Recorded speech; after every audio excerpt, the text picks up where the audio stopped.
Support comes from the Missouri Forest Products Association, committed to conservation and careful management of the state's forests to make them more resilient and better habitats for wildlife. ChooseWood.com. We hope you enjoy listening to this podcast of St. Louis on the Air, brought to you by University College at Washington University, with undergraduate and graduate programs part-time, evening, and online. University College at Washington University, offering world-class education within reach. Welcome to St. Louis on the Air. I'm Don Marsh. A native of Detroit, Aaron Coleman grew up playing football and running track, but when he wasn't on the field, he could be found reading and writing poetry. He is now a Fulbright scholar and Ph.D. candidate at Washington University.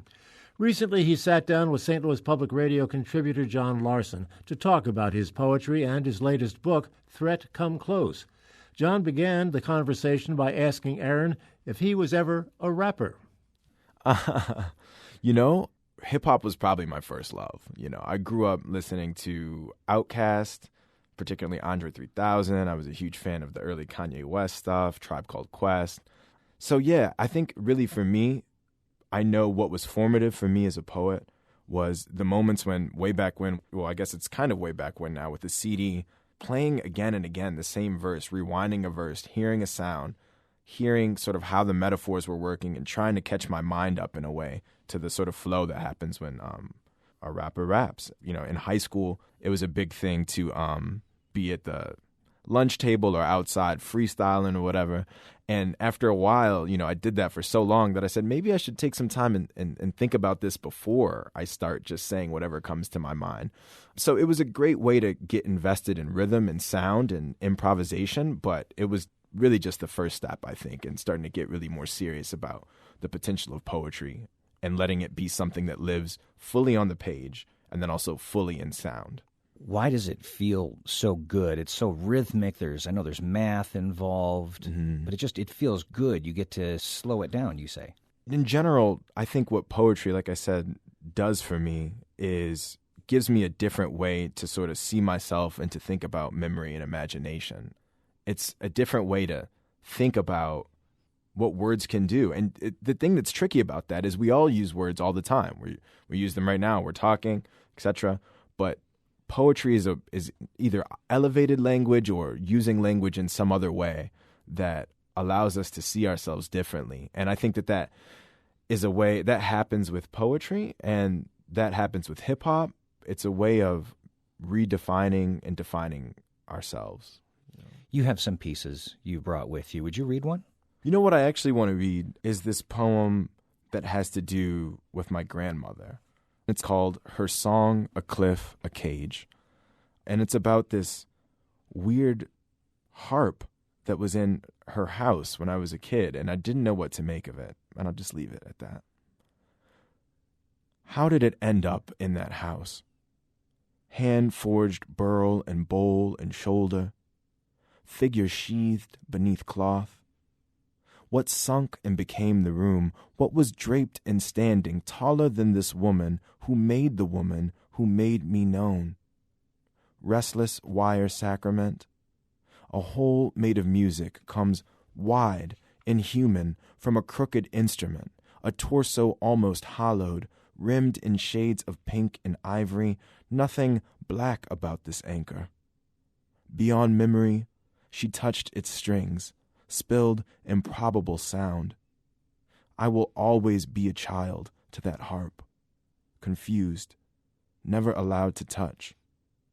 A deafening gleam when its music moved through lightless rooms, through walls and bodies alike. I became silence. I've become cumbersome as love I cannot hold. Then let me be that music that consumes midnight. Let me make chords with what comes from this blood. Wow.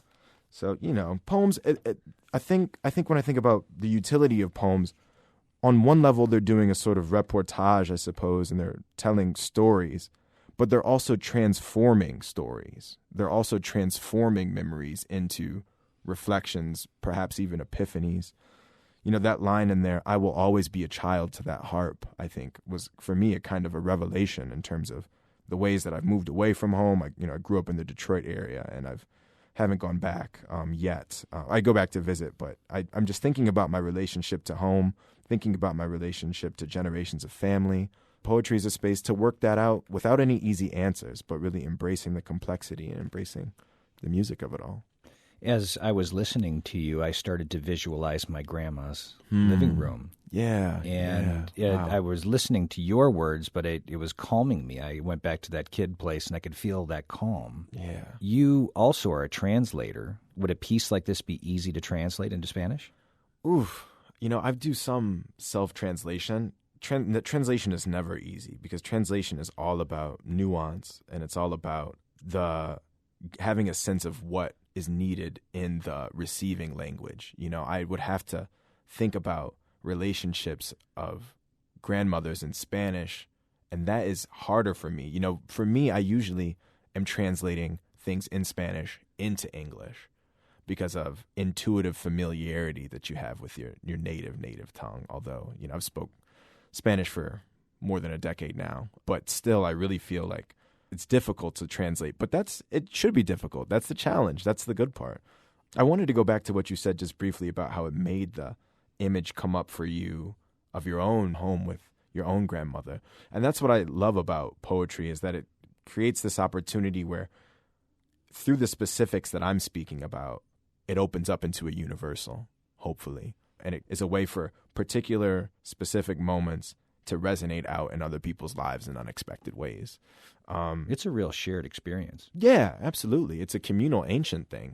People have been writing poetry-esque type things. Well, probably, shouting them and speaking them and chanting them well before they were writing them. The early rap battle days when they were just budding Homo sapiens. Right, the first rap battles, So a kid from Detroit, how did you get from A to B? I had a mentor who said, it only makes sense in the rear view. Just keep going. It only makes sense in the rear view.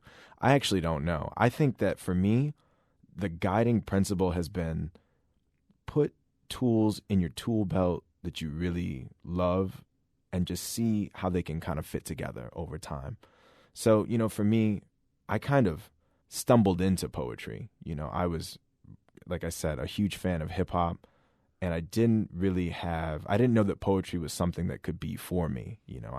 Poetry seemed kind of distant, or, something that was stuffy and only a particular kind of poetry. And once I realized that poetry could be for me and that I could write, then the next intuitive step was like, hey, other people need to know that poetry can be for them too, and they should write if they, want to have that as an instrument to express themselves. So that got me into teaching. When the opportunity to move abroad for a while to teach in Spain came about, I also spent some time in South Africa teaching as well. Being a kid from the Metro Detroit area, I really had never thought of traveling at that scale. I didn't know that was even a possibility. And I also didn't know that, people of color were speaking different languages and living in these countries all over the world. And so that got me from teaching to translating, because I wanted to sort of find a way for those communities to be able to speak to each other.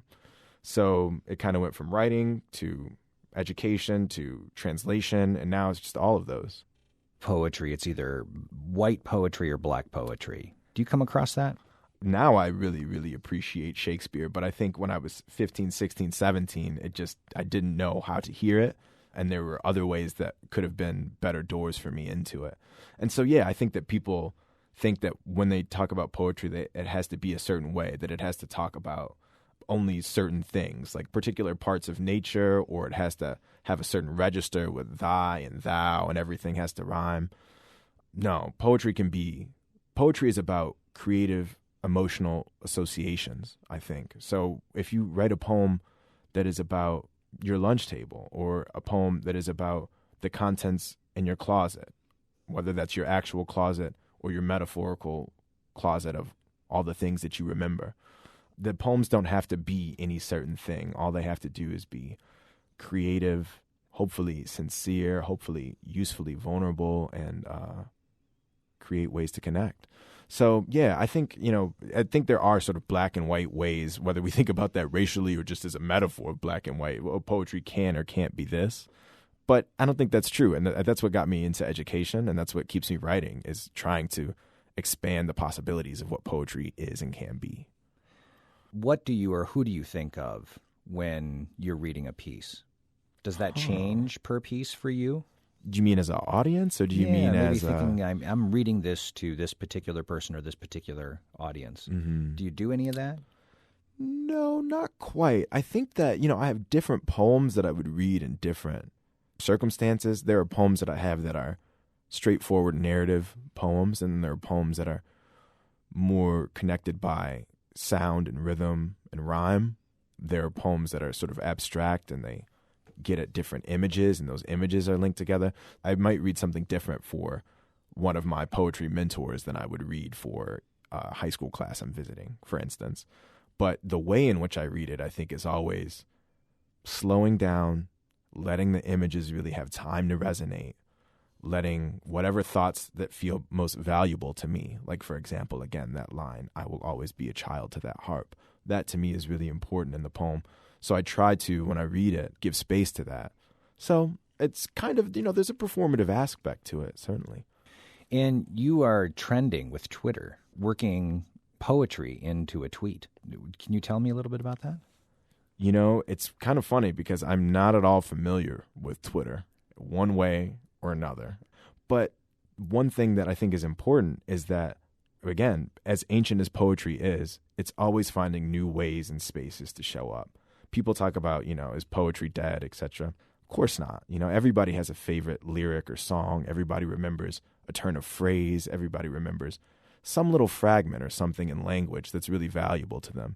And so the fact that poetry is popping up on Twitter and that NPR, that hashtag NPR poetry is happening, to me, that's just a sign of the flexibility and the evolution of what poetry is and can be. So, yeah, I think that I don't know what it means if I'm trending or anything like that, but I tell you what, I'm glad that poetry is finding new spaces and new people and new minds to connect with. What's math's involvement in poetry? Well, there's a lot of ways that we could go into that in terms of talking about prosody or talking about rhythm, or if we're talking about hip hop, talking about, bars, 16 bars, etc. I think that maybe the most simple way to think about it is that rhythm has an inherent mathematic to it.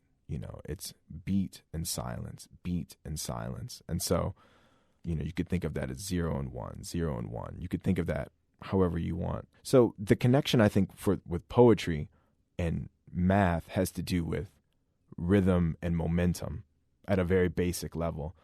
And when we hear something and it feels like it's tumbling forward, it's because that pattern of rhythm is happening in a certain way.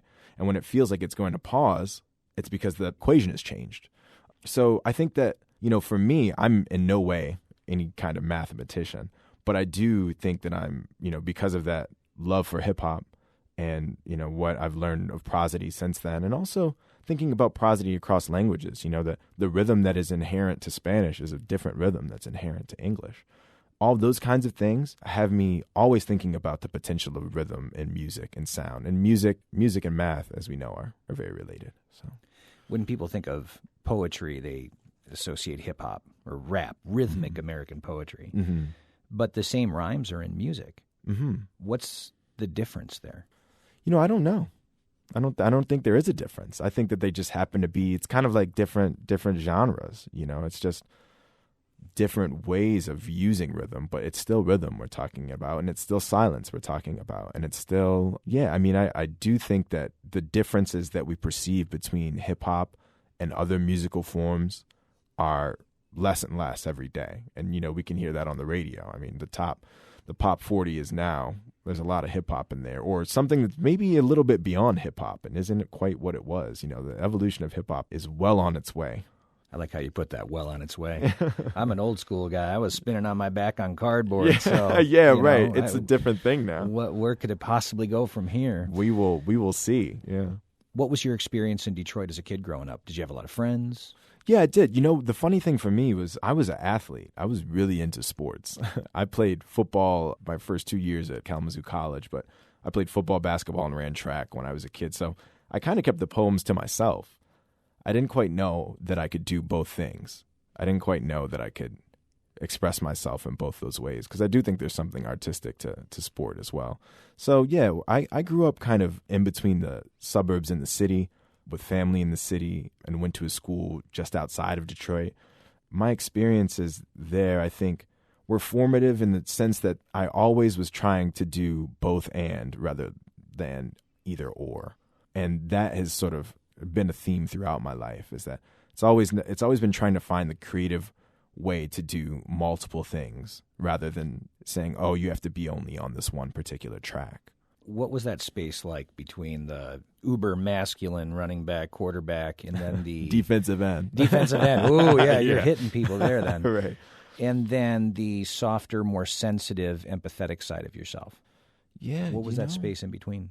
Well, I think that even when I think about the role of sports, the way that I see them coming together, if I can answer the question slightly differently, is that there is a earnestness and vulnerability and really giving yourself completely to sport, really giving yourself to the team.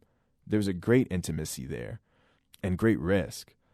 And I think when I was writing, I also felt like I was giving myself, and I still feel like I'm giving myself over to something that's bigger than me, that hopefully has, the risk is in sharing of myself this way, hopefully it will connect meaningfully with someone else.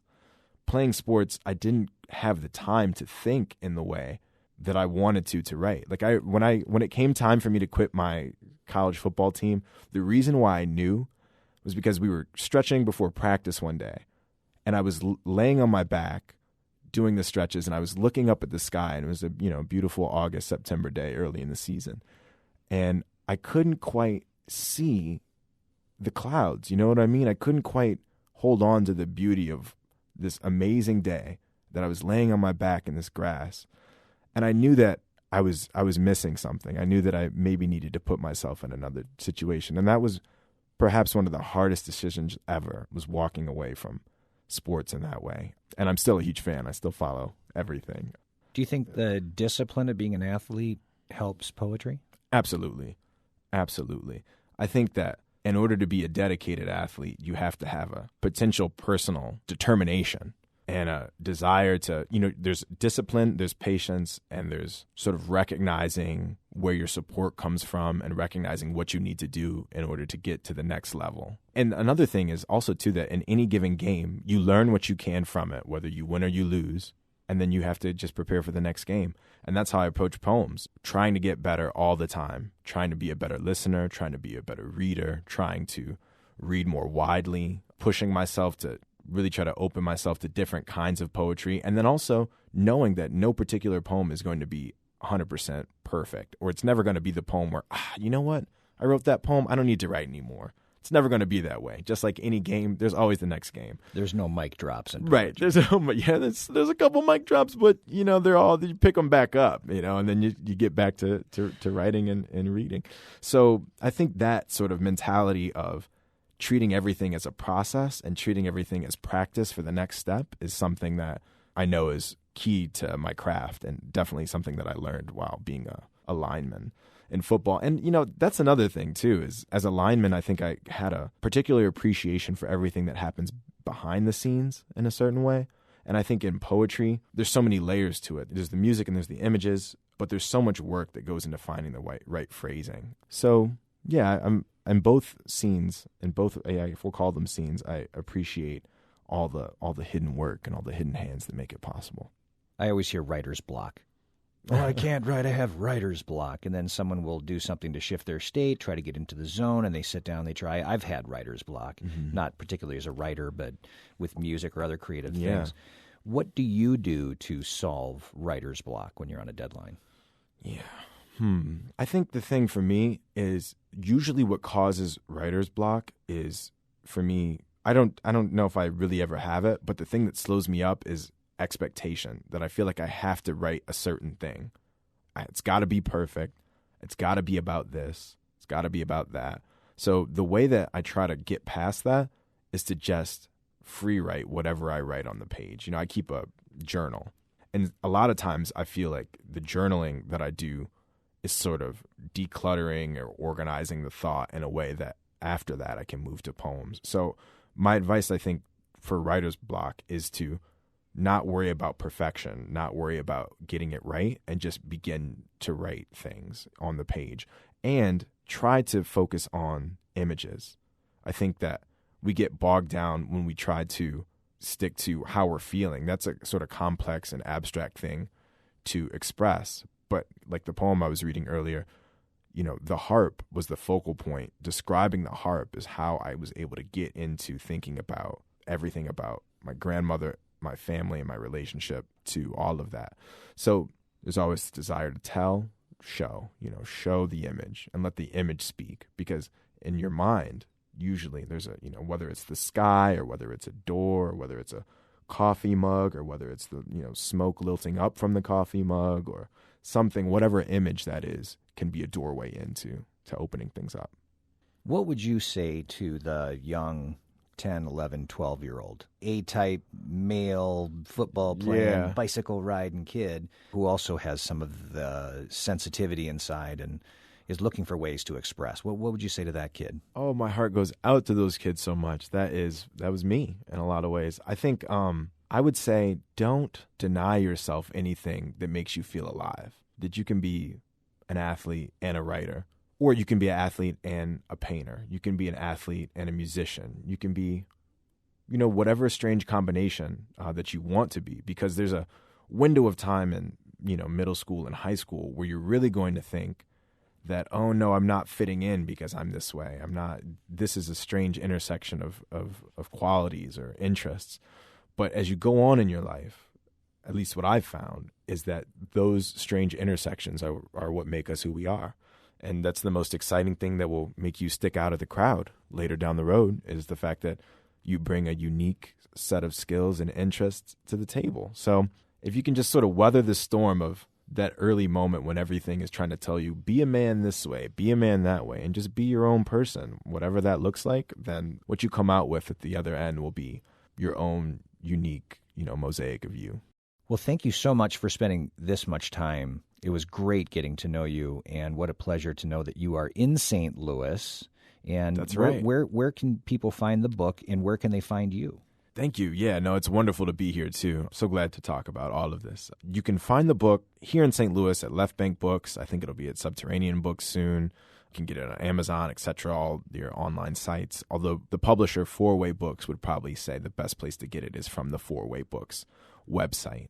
So if you just Google Aaron Coleman Threat Come Close, it'll pop right up. And I'm at Washington University St. Louis right now working on my PhD, which I'm still surprised at that fact, in the Comparative Literature Program's International Writers Track, which is a new track that came about 3 years ago for writers around the world and translators around the world to come together and work together here in St. Louis. So it's great to be a part of that. The book is Threat Come Close by poet Aaron Coleman. Aaron, thanks for coming by. It's a real pleasure. Thank you. That was poet Aaron Coleman speaking with St. Louis Public Radio's John Larson. Archive versions of past St. Louis On the Air programs are available for download or podcast at stlpublicradio.org/stlonair. St. Louis On the Air is a production of St. Louis Public Radio, 90.7 KWMU. Thank you for listening. I'm Don Marsh.